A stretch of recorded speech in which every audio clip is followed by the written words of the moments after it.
Hi friends, Vishnu ശാലിനിയുടെ പുതിയ എപ്പിസോഡിലെ ശാലിനിയെ ക്ഷേത്രത്തിലേക്ക് വിളിച്ചു വരുത്തി ബാമ പറയണേ, നിനക്കിപ്പോ ഒരു ജീവിതം ഇല്ലാതായത് എന്റെ മകനാണ്. ഇരു കൂട്ടർക്കും ദോഷകരമല്ലാത്തൊരു കാര്യം വക്കീല് പറയും.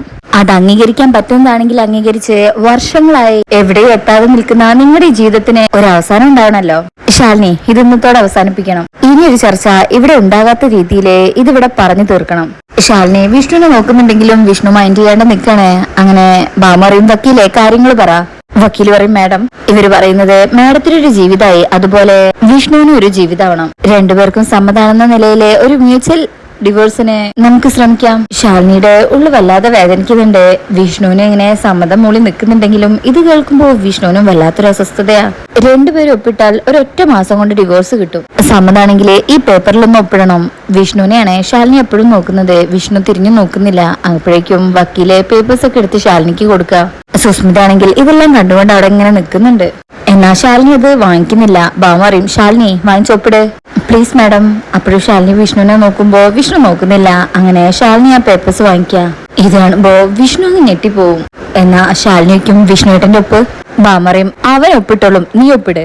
ശാലിനി പറയും, വിഷ്ണുവേട്ടനൊരു ജീവിതം കിട്ടുന്ന കാര്യമല്ലേ, ഞാനായിട്ട് എന്തിനാ അതിനെതിരെ നിൽക്കുന്നത്? എനിക്കൊരു ജീവിതം കിട്ടിയെന്നുള്ള സമാധാനത്തിലാണോ ഇത്ര ലാഘവത്തോടെ നിൽക്കുന്നത്? വിഷ്ണുവിന് ഒരു ഭയം ഉണ്ടെങ്കിലും ഒരു സങ്കടമൊക്കെ ഉണ്ടെങ്കിലും ശാലിനിയുടെ മുമ്പിൽ ദേഷ്യം അഭിനയിച്ച് നിൽക്കണേ. സുസ്മിത എല്ലാം കണ്ടിങ്ങനെ ചിരിക്കുക. ബാമറിയും, നീ ഇതിലൊപ്പിട്, എന്നിട്ട് സംസാരിക്കാം എന്ന് പറയുമ്പോ ശാലിനി അത് വാങ്ങിച്ച് ഒരുപാട് കുഞ്ഞു കുഞ്ഞു കഷ്ണങ്ങളായിട്ട് കീറി പറിച്ചിടണേ. ഭാമ അങ്ങ് ഞെട്ടിപ്പോവും. വിഷ്ണു ഇങ്ങനെ നോക്കി നിൽക്കുന്നുണ്ട്. സുസ്മിതയ്ക്കും ദേഷ്യം വരണേ. ഭാമ, ശാലിനി അങ്ങനെ ചെയ്തപ്പോഴാണ് വിഷ്ണുവിന് ആശ്വാസമായത്. എങ്കിലും ദേഷ്യത്തിലാ നിക്കണത്. അങ്ങനെ ശാലിനി പറയും, അമ്പലമുറ്റായതുകൊണ്ട് ഇതിവിടെ പറത്തി ഞാൻ അശുദ്ധാക്കുന്നില്ല. ഞാൻ ഒരു ഡിവോഴ്സ് പേപ്പറിൽ ഒപ്പിടില്ല. വിഷ്ണുവേട്ടനെ ആർക്കും വിട്ടുകൊടുക്കുകയില്ല.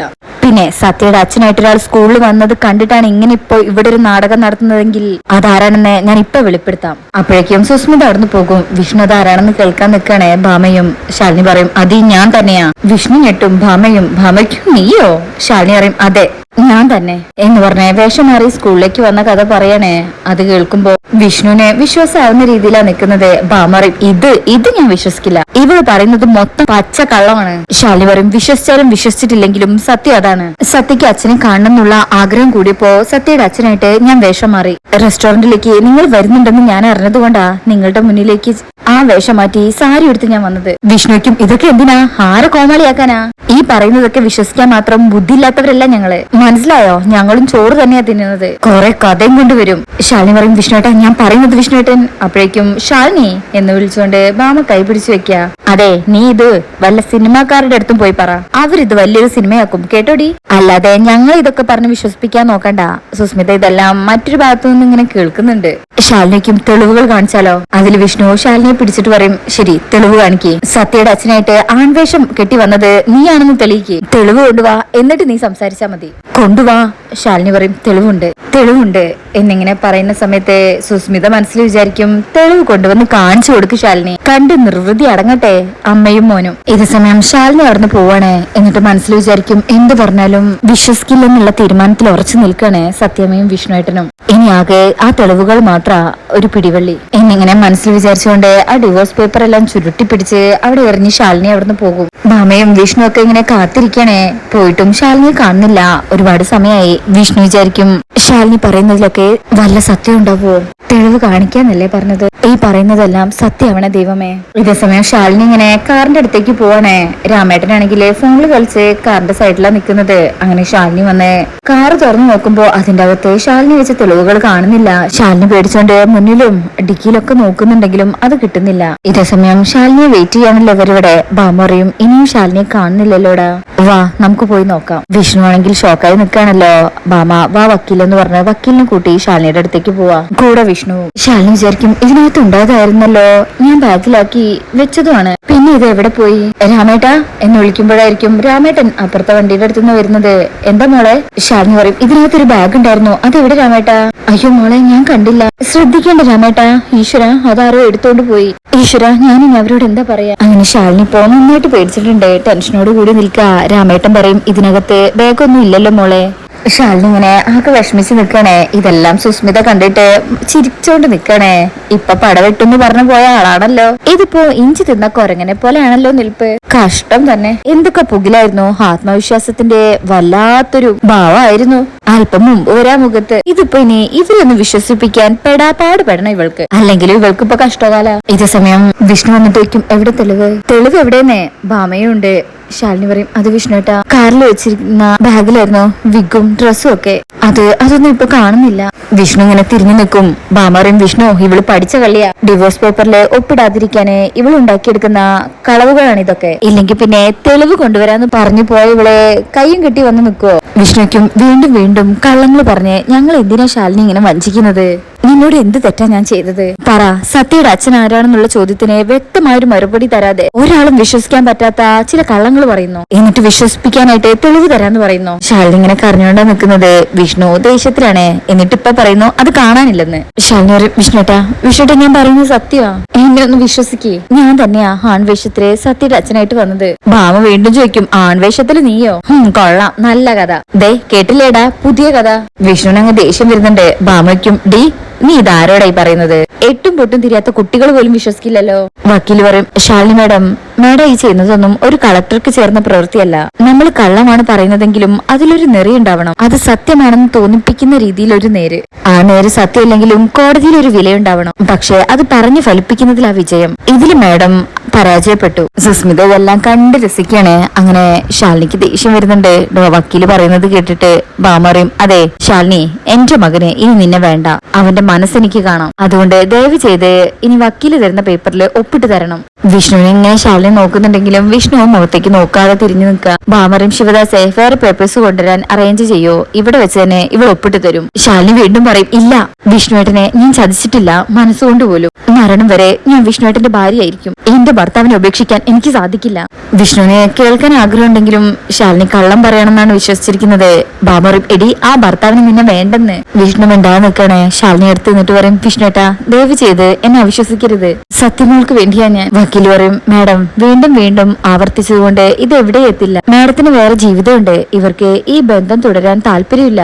അപ്പോൾ അണ്ടർസ്റ്റാൻഡിങ്ങില് ഇതങ്ങ് അവസാനിപ്പിക്കുന്നതല്ലേ നല്ലത്. അതിനെ സമ്മതിക്കണമെന്നേ പറയുന്നുള്ളൂ. ശാലിനി പറയും ഞാൻ എന്റെ ജീവിതത്തിലെ ഒരാളെ വിവാഹം കഴിച്ചിട്ടുള്ളൂ, ഒരാളെ ഞാൻ സ്നേഹിച്ചിട്ടുള്ളൂ. അതെന്റെ വിഷ്ണുവേട്ടന് മാത്രമാ. പിന്നെ വിഷ്ണുവേട്ട സംഭവിച്ചതൊക്കെ അത് വേറെ സാഹചര്യ. വിഷ്ണുവേട്ട എന്ന് വിളിച്ച് സംസാരിക്കുമ്പോ ഡി എന്ന് പറഞ്ഞ ഭാമ പിടിച്ച് തിരിച്ചിട്ട് പറയും എന്ത് സാഹചര്യം നീ പറയുന്നത്? പറയടി എന്ത് സാഹചര്യം നിനക്ക്? നീ വിവാഹം കഴിച്ചു. അയാളാ സത്യയുടെ അച്ഛനായിട്ട് സ്കൂളിൽ വന്നത്, റെസ്റ്റോറന്റിൽ വന്നത്, നിന്റെ കൂടെ ജീവിക്കുന്നത്. അതുകൊണ്ടാ അയാളെ കുറിച്ചുള്ള വിവരങ്ങൾ മറച്ചു വെക്കാനാ നീ ഇല്ലാ കഥകൾ പറയുന്നത്. ആൺവേഷം നീ ഉണ്ടാക്കിയ നീ മെനഞ്ഞെടുത്ത നിന്റെ സാങ്കല്പിക കഥ മാത്രമാണ്. അതില് ശാലിനി വിഷ്ണുവിന്റെ കൈ പിടിച്ചിട്ട് പറയും വിഷ്ണുവേട്ടാ വാ. വിഷ്ണു നോക്കുമ്പോ ശാലിനി പറയും പ്ലീസ്. ഭാമ ഡി എന്ന് വിളിക്കുമ്പോ ശാലിനി അതൊന്നും മൈൻഡ് ചെയ്യാതെ വാ വിഷ്ണുവേട്ടാ എന്ന് പറഞ്ഞ് വിഷ്ണുവിന്റെ കൈ പിടിച്ച് അവിടുന്ന് കൊണ്ടുപോവാണേ. വിഷ്ണു എന്ന് വിളിച്ച് ഭാമ പിന്നാലെ പോകുന്നുണ്ട്. ഭാമ പോകുമ്പോ സുസ്മിതയും അവർക്ക് പിന്നാലെ അവർ കാണാതെ പോവാണേ. അങ്ങനെ ശാലിനി അവിടെയുള്ള ഭഗവാന്റെ മുന്നിലേക്ക് ആൾത്തറയുടെ അടുത്തേക്ക് കൊണ്ടുപോവാ. എന്നിട്ട് അവിടെ വെച്ച് കർപ്പൂരം എടുത്ത് കത്തിച്ച് കയ്യിൽ വെക്കും. ഇത് കാണുമ്പോ ഭാമയ്ക്ക് ദേഷ്യം വരും. വിഷ്ണു ഇങ്ങനെ നോക്കി നിൽക്കുക. ശാലിനി അത് ഉൾക്കൈയിൽ വെച്ചിട്ട് പറയും ഞാൻ എന്റെ വിഷ്ണുവേട്ടനെ ചതിച്ചിട്ടില്ല, ചതിക്കുകയില്ല, ഈശ്വരനാണ് സത്യം. ഇത് കാണുമ്പോ വിഷ്ണുവിന്റെ കൈ ഇങ്ങനെ തരിക്കുന്നുണ്ട് തട്ടിയിടാൻ, എന്നാ ചെയ്യുന്നില്ല. ഭാമയൊക്കെ ഇങ്ങനെ നോക്കി നിൽക്കുക. ശാലിനി വിഷ്ണുവിന്റെ കണ്ണുകളിലേക്ക് തന്നെയാ നോക്കുന്നത്. സുസ്മിത വിചാരിക്കും എടി കേമി നീ വീണ്ടും പണി പറ്റിച്ചല്ലോ, സെന്റിയില് തന്നെ കയറി പിടിച്ചല്ലോ. ഹോ ഇനിയിപ്പൊ കണ്ണീരായി കയ്യാങ്കളിയായി വീണ്ടും ഇവരുടെ പ്രണയം പൂത്തുലയല്ലോ. സത്യമ്മ ഉണ്ടല്ലോ അവര് നടുക്ക് കയറി വീണോളും. ഇതേ സമയം വിഷ്ണു ഇങ്ങനെ കൈ പിടിച്ചു വെക്കാൻ തട്ടി മാറ്റാനൊക്കെ നോക്കുന്നുണ്ടെങ്കിലും എന്നാ മനസ്സ് വീണ്ടും മുറുകെ പിടിക്കുക. അപ്പോഴേക്കും ഭാമ ഡി ഇതുകൊണ്ടൊന്നും തീരുന്നില്ലടി. ഇനി നമ്മൾ കാണാൻ പോകുന്നത് കോടതിയില. അവിടെ നിന്റെ ഈ മയക്കുവിദ്യകളൊന്നും ചെലവാവില്ല. സത്യം അത് നിന്നെ കൊണ്ട് അവര് പറയിപ്പിച്ചോളൂ. വാടാ എന്ന് വിളിച്ച് ഭാമയും വക്കീലും പോവും. വിഷ്ണുവിനാണെങ്കിൽ ശാലിനിയുടെ മുഖത്ത് നോക്കാൻ പറ്റുന്നില്ല. കൈ തട്ടണമെന്നുണ്ടെങ്കിലും ഒരു ചെറിയ തെറ്റിദ്ധാരണ ഉള്ളത് കൊണ്ട് അതിന് പറ്റുന്നില്ല. അങ്ങനെ കണ്ണുകളിലേക്ക് നോക്കുമ്പോ ശാലിനി വിശ്വസിക്കാൻ തോന്നുന്നുണ്ടെങ്കിലും കൈ തട്ടി മാറ്റണം എന്നുണ്ടെങ്കിലും വിഷ്ണു കണ്ണടച്ച് അവിടുന്ന് അങ്ങ് പോകും. ശാലിനി ആ കയ്യില് അതും വെച്ചുകൊണ്ട് ഇങ്ങനെ സങ്കടത്തിൽ നിൽക്കുക. സുസ്മിത വിചാരിക്കും അങ്ങനെ നായിക വീണ്ടും തനിച്ചായി. നായകനെ അമ്മ കൊണ്ടുപോവുകയും ചെയ്തു. ശാലിനിയുടെ ആൺവേഷാണ് പ്രശ്നം. അതൊന്ന് തെളിയിക്കാൻ നോക്കിയപ്പോ ആരും അത് വന്ന് എടുത്തോണ്ട് പോവുകയും ചെയ്തു. എന്നാൽ ഈ കുരുന്നിനോട് ആ മഹാ അപരാധം ചെയ്തത് ആരാണാവോ? ശേഷം ശാലിനിയോട് സംസാരിച്ചോണ്ട് നോക്കുമ്പോ സുസ്മിത പോകുന്നുണ്ടല്ലോ. സുസ്മിത നേരത്തെ പോയത് ശാലിനിയുടെ കാറിന്റെ അടുത്തേക്കാ. എന്നിട്ട് കാറ് തുറന്നു നോക്കുമ്പോ അതിന്റെ അകത്തുനിന്ന് ഒരു കവർ കിട്ടുക. ആ ബാഗ് നോക്കുമ്പോ അതിന്റെ അകത്തുണ്ടാവും ശാലിനി ധരിച്ചിരുന്ന ആ ഡ്രസ്സും മീശയും താടിയും എല്ലാം. സുസ്മിത തന്നെ ഇത് കണ്ട് ഞെട്ടുന്നുണ്ട്. നീ ആരടി? ദശാവതാരത്തിലെ കമൽഹാസനോ? സുസ്മിത നിന്റെ ഈ മാർഗംകളി ഇവിടെ അവസാനിപ്പിക്കുക. ഇനി ഇത് നീ ആയിരുന്നു എന്ന് പറഞ്ഞാലേ ആരും വിശ്വസിക്കില്ല. ഈ തെളിവിന്റെ സ്ഥാനം ഈ കാരണകത്തല്ല, വല്ല കുപ്പത്തൊട്ടില്ലോ. എടി ശാലിനി, നീ വളരെ മിടുക്കിയ ബുദ്ധിമതി. പക്ഷേ ശത്രുപക്ഷത്ത് ഞാനായിപ്പോയി. അതുകൊണ്ട് നിന്റെ ബുദ്ധി മതി. ഇനി കളിക്കാൻ പോകുന്നത് എന്റെ അതിബുദ്ധിയാ. എന്റെ രാസായുധം തകർക്കാൻ ശേഷിയുണ്ടെങ്കിൽ തകർത്തോ എന്ന് വിചാരിച്ച് രാമേട്ടൻ അറിയാതെ കാർന്നത് എടുത്തോണ്ട് പോവാണ് സുസ്മിത.